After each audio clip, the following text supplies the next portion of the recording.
Good day, folks, and welcome to the Anorak Review Show with your host, the Anorak. When it comes to debut albums, especially those by iconic bands and artists, they can either be the most well-known that they'll ever make, such as with some recent examples I had covered, like Michael Field's Tubular Bells or Marillion's Script for a Justice Tear, or they can end up being one of the lesser known that they would ever make, such as with the eponymous albums by ELO or Peter Green's Fleetwood Mac. However, no matter what or how successful they may get or not, a debut album still has to offer the early foundations of a band or artist's music, their styles, their genres, their themes, no matter how rough it may seem or sound.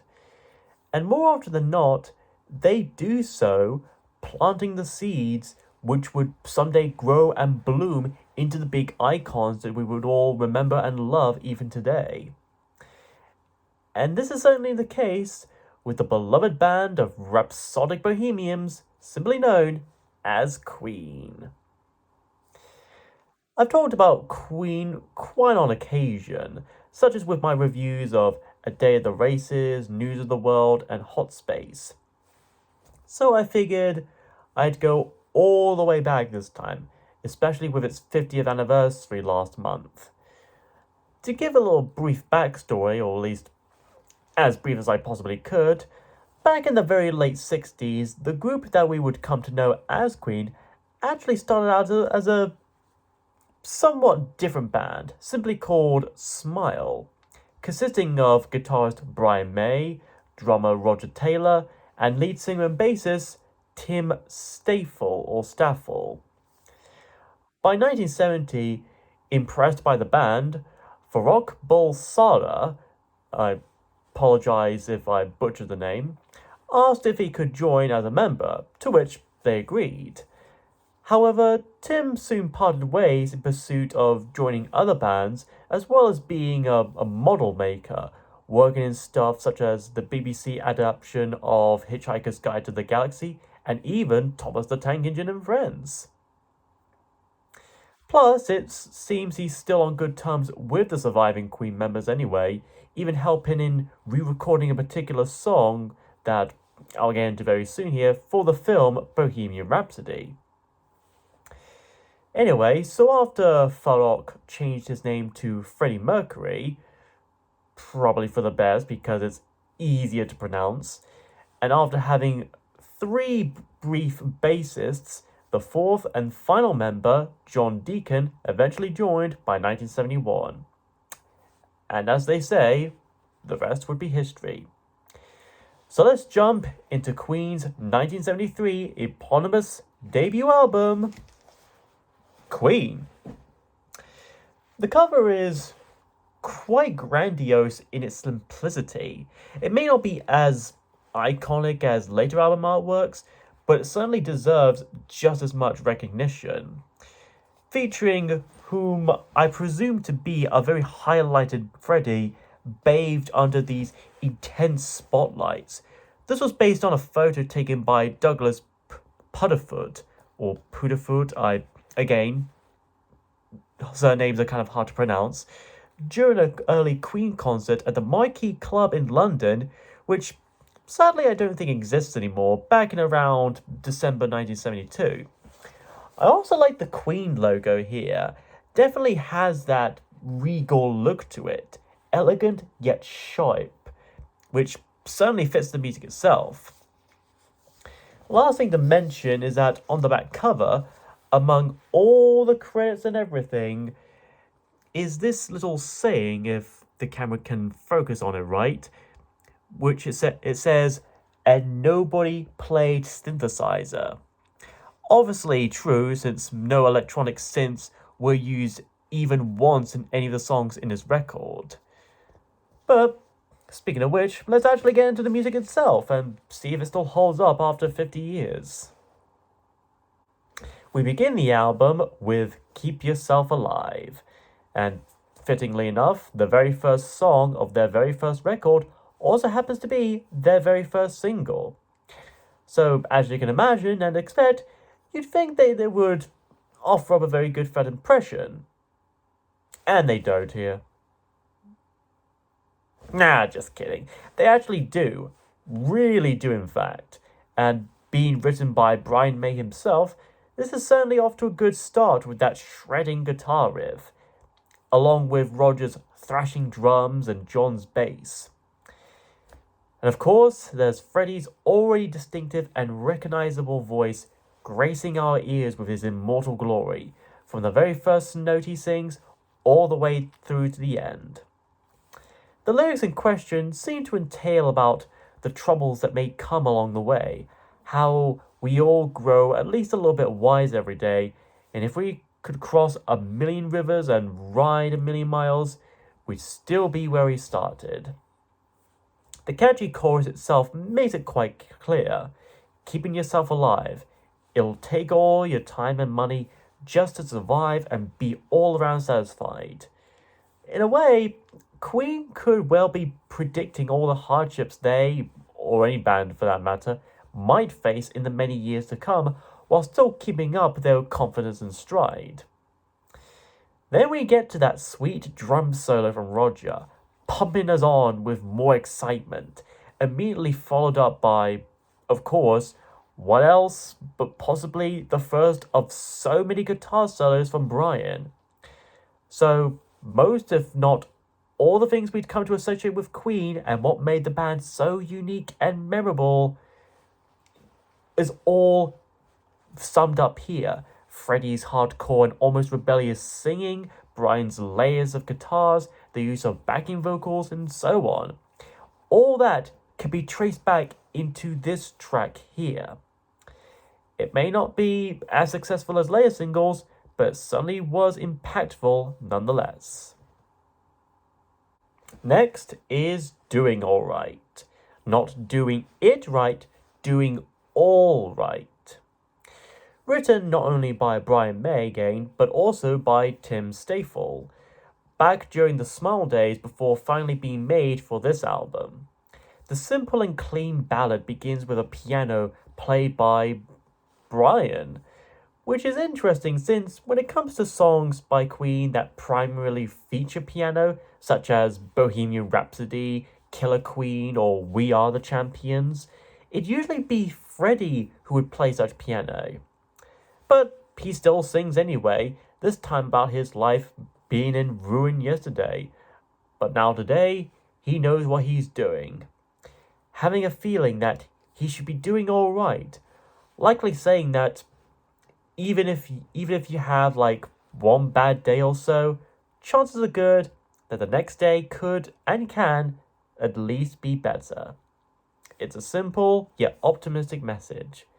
The music itself also reflects that sense of simplicity, using the drums, bass, and quiet guitar quite sparsely, while the mood seems reminiscent of, say, the Beatles or even early ELO. Or at least the first half of it does. Because at the halfway point, as Freddie questions if he should be waiting for the sun while hiding away, the music suddenly changes into a full-on guitar riff as it rushes his way in like you'd expect from Queen for about half a minute or so before going back to being calm and quiet again. As if it were a brief moment of just living carefree and wild. Then it ends with another energetic guitar solo like before, as it all goes out with those harmonic backing vocals. It's a song of contrasts. The same way you could either jump for joy or sink in sorrow, this song either goes slow and emotional or fast and energetic. After that is The Great King Rat, written by Freddie Mercury. And like many of his tracks to come, this song embodies Freddie's eccentrics and sense of theatricality, both its music and its lyrics. It's almost like a twisted version of an old classic nursery rhyme like Old King Cole. But while Old King Cole was a merry old soul, Great King Rat was a dirty old man. Not that he was perverted or anything, I mean literally dirty. He never bothers to take a bath or to have a shower. Ugh, he must smell like rhino dung. The music itself is quite grandiose to an E, with the clanging and galloping drums as well as another sweet guitar solo or two. Then the tempo changes as Freddy orders us people to put out the good, keep the bad, and don't believe all we read in the Bible. Possibly calling out the mass deceptions that some religions could cause. Especially interesting since Freddy's family practiced in Zoroastrianism. So perhaps it's not that he's really telling us to be sinful, commit sins, do all sorts of bad stuff or anything like that, but rather to keep an open eye and mind, to think carefully about whatever faith you may choose to be in, if you even go into any faith or religion at all. And after this, by the end, the overall music and tempo shifts back to normal while Freddy sings a bit more about that evil man, that King Rat. Whether it's Tim Curry as the Mouse King or John Turturro as the Rat King, the great King Rat is suddenly a bad man. By the way, anyone else remember watching that Barbie Nutcracker film? My childhood was suddenly weird. Side 1 ends with another song written by Freddie Mercury about a king, My Fairy King. Now this one features a piano actually being played by the old Freddie, which would of course be a major staple for the rest of the band's history. It is also one of Freddie's many delves into fantasy themes, rather than contemporary themes, singing about horses with eagle wings, rivers made from wine, and dragons flying like sparrows. We sure we aren't singing about the Pastoral Symphony from Fantasia? Anyway, I think Roger accompanies Freddie on occasion with the vocals, and they both certainly give it their all, reaching those high octaves as they possibly could. I don't think even I could reach that very same high level. While the lyrics themselves may not seem to tell completely much of a coherent story, at least at first, they do still paint some lovely imagery like something out of a fairy tale. However, a loose narrative is that there's, well, a fairy king who rules a peaceful land, kind of like King Oberon from Shakespeare's A Midsummer Night's Dream, which may as well possibly be an influence to it. He rules the air, turns the tide, and guides the wind that aren't there for you and me. So he can bend air and water. Is he the Avatar? My fairy king can do right and nothing wrong. Well, if so, can he generate art for me better than an AI could? That's what I want to know. However, this peaceful fairy tale world would get savaged in the night by possibly the most ferocious creature to ever exist and walk upon the face of the earth. Man. Yes, man. Man likes to run like thieves, kill like knives, turn milk into sour, take away all power from the magic hand, and bring about ruin from the promised land. Man. If there's anything worse, it's probably not human. The last bit of lyrics are also worth of note. Mother Mercury, look what they've done to me. I cannot run, I cannot hide. It's said that not only was Freddy actually singing about and referring to his mother, but he also apparently adopted the Mercury surname from this lyric. Again, mostly to better separate his stage persona from his more personal life, as well as to have a more pronounceable name. But even so, having a stage name is really nothing new, even back then. Syd Barrett, David Bowie, and Elton John, for instance, aren't exactly their real birth names either. They were actually named Roger Keith Barrett, David Robert Jones, and Reginald Kenneth Dwight respectively. But anyway, yeah. My Fairy King is another one of those more underrated tracks on Queen, and like with Great King Rat, certainly demonstrates Freddie's songwriting and musical skills, such as seamlessly shifting tones and moods with mere music and instruments and telling part of a story. And I do mean part of a story. I might get into that eventually, if not in this review, maybe another review in another time. While side 1 began with Queen's first single, side 2 begins with Queen's second single, Liar. Insert clip of Anakin Skywalker for Revenge of the Sith here. Yet another song written from the mind of Freddie Mercury. This is possibly the longest in the album, clocking up to about 6 minutes and 24 seconds. To give you an idea of how long that may be for a Queen song, Bohemian Rhapsody is only 5 minutes and 55 seconds. So yeah, goes to show how musically ambitious Freddie can be, even from the very beginning. Now as for the song itself, in spite of its length, the lyrical content is actually fairly straightforward. Mostly. And yet, it can easily be interpreted in quite a few ways. It could be about someone being called out for his many deceptions and is now getting his comeuppance for it, a sort of boy who cried wolf style scenario, or about someone confessing their actions and sins while pleading for forgiveness from, say, a parent or God or some other authority figure, but keeps getting accused repeatedly of well, lying and not really being true after all.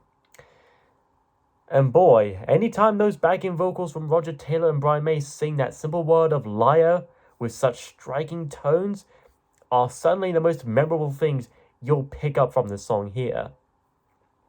Even the ranges that Freddie himself sings it with, from quiet and high to loud and thunderous, are fantastic as well.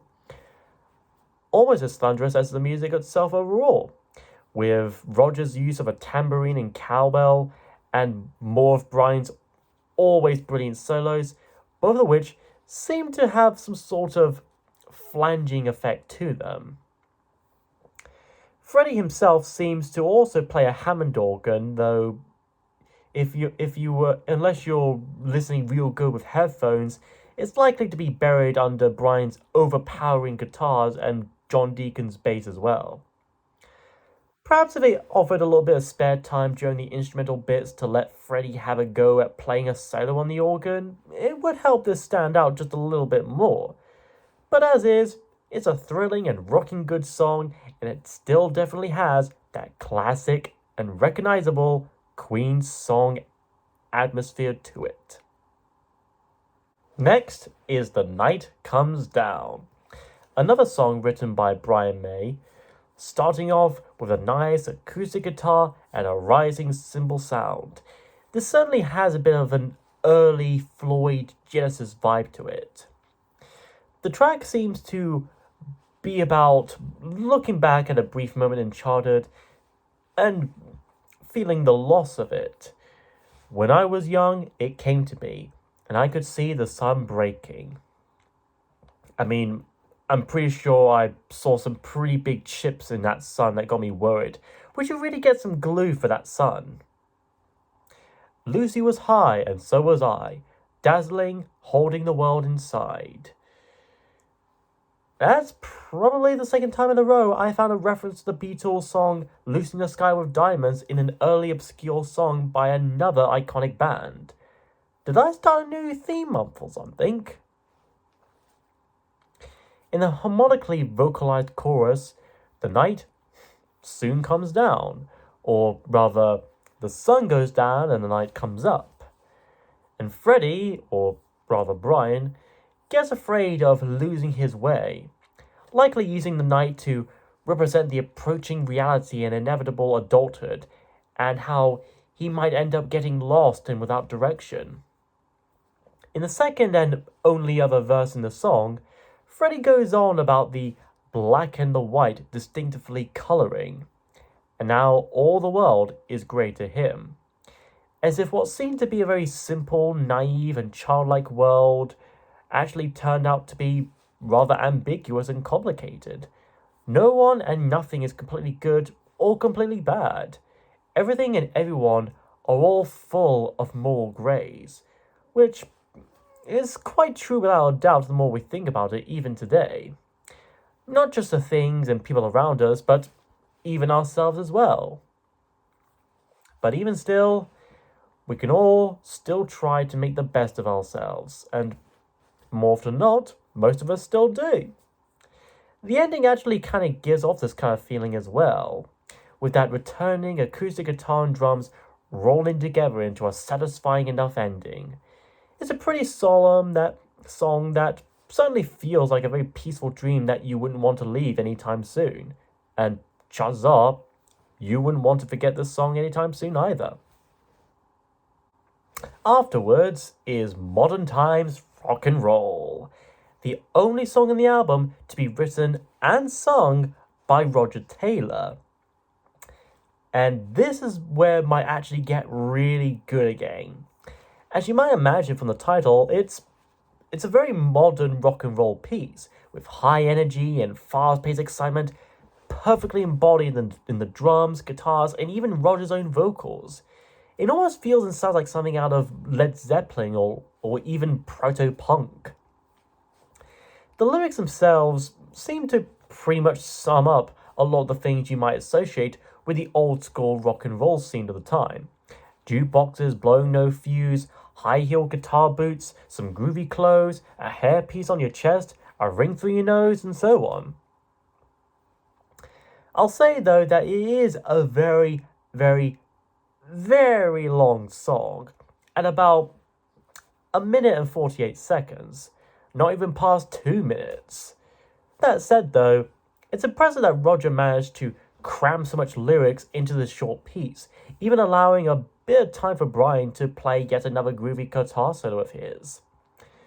Modern Times Rock and Roll is a short yet star-kicking rhythm of a track, and certainly goes to show how much of an underrated songwriter Roger is, even when compared to the more popular writers Brian and Freddie, or even John. Especially since Roger would go on to write more great songs for Queen, such as I'm in Love with My Car, Sheer Heart Attack, Calling All Girls, Radio Gaga, A Kind of Magic, The Invisible Man, and These Are the Days of Our Lives. Then we have Son and Daughter. Yet another song written by Brian May. It's a nice, bluesy metal song that sounds all chunky and fuzzy at the same time. Chuzzy?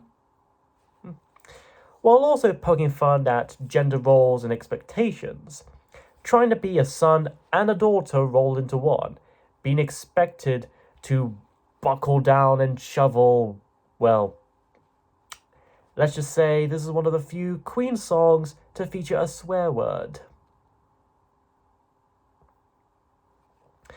After trying to be a teacher, a fisher of men, and an equal people preacher, traveling around the world and finding a brand new word for day, all Freddie wants is you to be a woman. Perhaps saying that no matter what we are, no matter what we try to be, or whatever we're told or expected to do, what matters above all is that we're human, man and woman. And we should be free to embrace that regardless, to embrace our masculinity and femininity. The music seems to fit and complement this as well. Masculinity being represented by the deep, gritty guitar riff sounding like something out of Black Sabbath's Paranoid, and femininity being represented by the high backing harmonic vocals. Then we have another one of Brian's little solos to send us off with. It may not reach that high heavy metal bat that something like Kurgan's theme Give Me the Prize would achieve. Son and Daughter would certainly be metal enough for me. After that is the simply titled Jesus. Another song written by Freddie Mercury, and With a title as simple as that, you can guess what it's about. Brian of Nazareth. I'm joking, of course, but it might as well be. The lyrics pretty much sum up a good chunk of the original biblical story, curing lepers with a touch of his hand, and the three wise men following a particular star to Bethlehem. Assuming, of course, they actually made it there and not ended up waking up a very young Terry Jones in drag. The usual harmonicized vocals, or chorus, in this case, singing about all going down to see the Lord Jesus, seemed like a very modern take on a church hymn or carol. Assuming they could actually hear him not shouting at him to speak up or something. What? Is he going to tell us to bless all the cheesemakers or something? So in a way, one could label this song as Christian rock, since it's a rock song that happens to be about Christianity. I'm sure it'd still be debatable, but there's something. And if this were to ever really count as a Christian rock song, then it might as well be the best Christian rock song in my humble little agnostic opinion.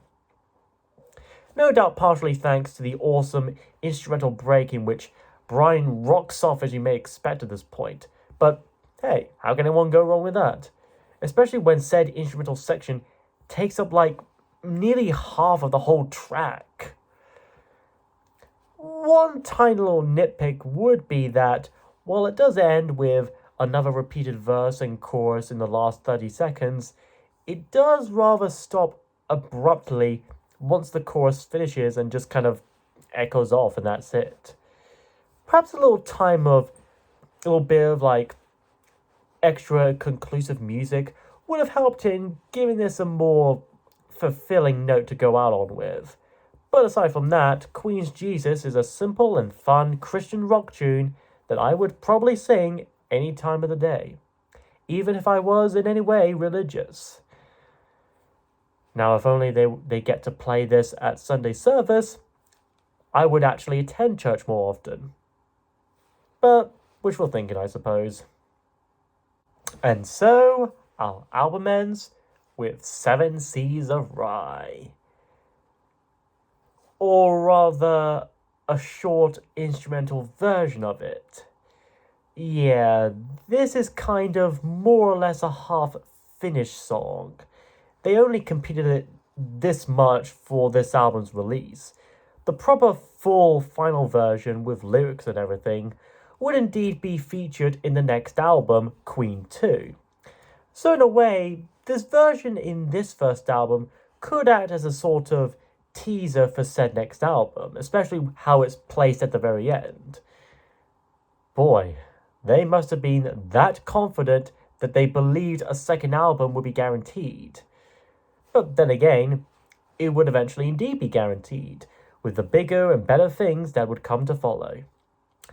This version even technically beats Modern Times Rock and Roll as being the shortest track in the album, at only about 1.25 minutes. But even with a duration that short, not to mention minus Freddie's vocals, we still get some decent rock music that we come to expect from Queen. The piano, guitars, drums, and everything. It all comes together quite nicely. I'll be sure to talk more in depth about the song itself once I actually get around to reviewing Queen 2, which will probably be about next year, so quite sooner. But as of now, this debut album is still pretty good. I'd even say it maybe even aged well after half a decade. Like any good debut album, it establishes the styles, genres, and tropes that we would soon associate with the band. Even if it may seem a bit rough around the edges, which kind of goes without saying, it can be forgiven. The songs here are still fantastic, and they certainly sound like Queen. No one would confuse these songs for any other band. Along with the singles Liar and Keep Yourself Alive, other tracks like Doing Alright and The Night Comes Down are calm and serene. Son and Daughter and Modern Times Rock and Roll show off their more hard-rocking heavy metal sides, and even My Fairy King is a rhapsody all to itself. So if you're a hardcore Queen, a casual fan of Queen, or just a newcomer trying to get into Queen, or you want to introduce your friends and families to Queen, I certainly recommend checking out this record here, this debut album, to see and hear where it all started. It goes to show how far they've come and gone. But even with one member passed away and another retired, Queen still live on, and our smiles still stay on. After this, I'm heading over to a very fun and very exciting festival I don't think I've ever been to in years, so there's going to be quite a delay in episode and reviews. But when I get back, next time, we're going to have a little bit of pyramid power as we return to the Alan Parsons Project.